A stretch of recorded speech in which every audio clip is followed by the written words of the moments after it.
Hey, everybody. Happy New Year and welcome to the Midweek Motivation. This is our first word for 2022, and I'm excited that you have chosen to join us today, whether you're listening live or listening a little bit later.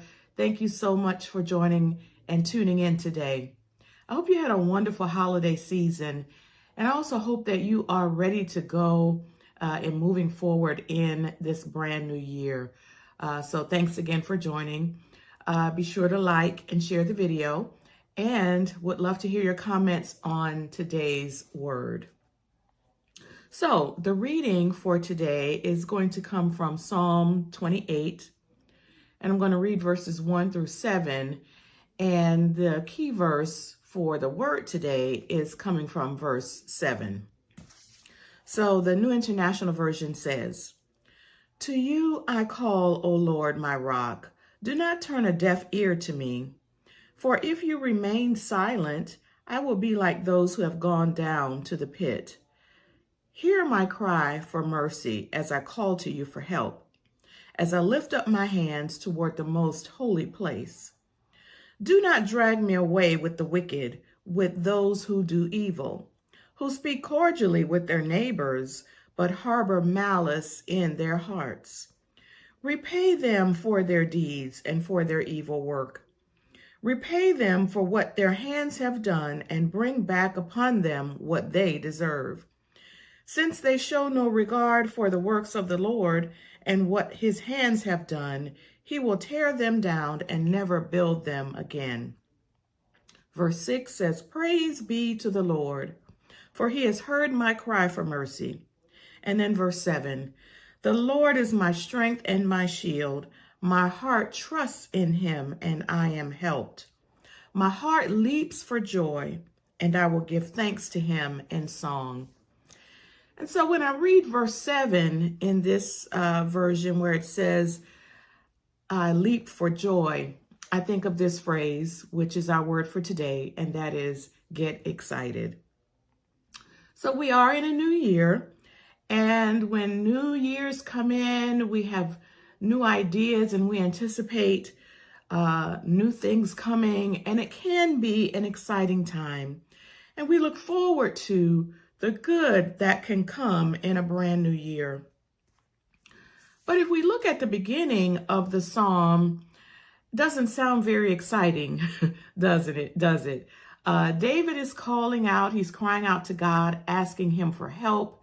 It seems that he is having some issues with his enemies, and he's asking God to deal with his enemies. In fact, one commentary says that he's surrounded by trouble.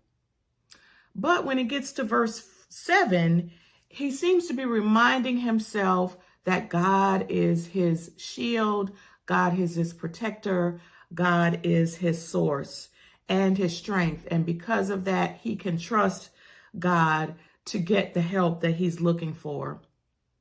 And since he can trust God, he's able to leap for joy. He's able to be excited no matter what is happening.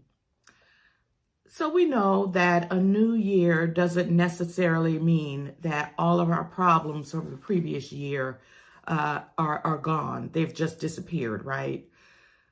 We still have to face a lot of things that have carried over from one year to another. Just because we switch the calendar doesn't mean that a lot of things in our lives have changed. But the good news is God is our strength and shield, as it says in verse 7, and that we can trust in him. And because of that, we can get excited. No matter what it might look like in this moment, we can get excited because we know that we serve a good and faithful God. We can get excited because we know that he blesses us with all good things. We can get excited because our future lies with him. And the word in Jeremiah 29:11 tells us that we have an expected hope, an expected end, and we have a future. So we have things to look forward to, even if we're faced with challenging times in this new year. So get excited. Get excited about what God has in store for you in 2022. Get excited about the ways that God can use you to be a vessel, a blessing for someone else in 2022. Get excited that no matter what you're dealing with right now, God is able to do exceedingly abundantly above all we could ever ask or think, according to the power that works in us. And that's Ephesians 3:20. So that's the word for today. Get excited. I'm excited about what God is going to do in 2022 in my life. And I'm excited to see what he's going to do in yours as well. So leave me a comment and tell me that you're excited about 2022 and that you're anticipating what God has in store for us this year. So thank you for tuning in, and we will see you again next week. Take care. Bye.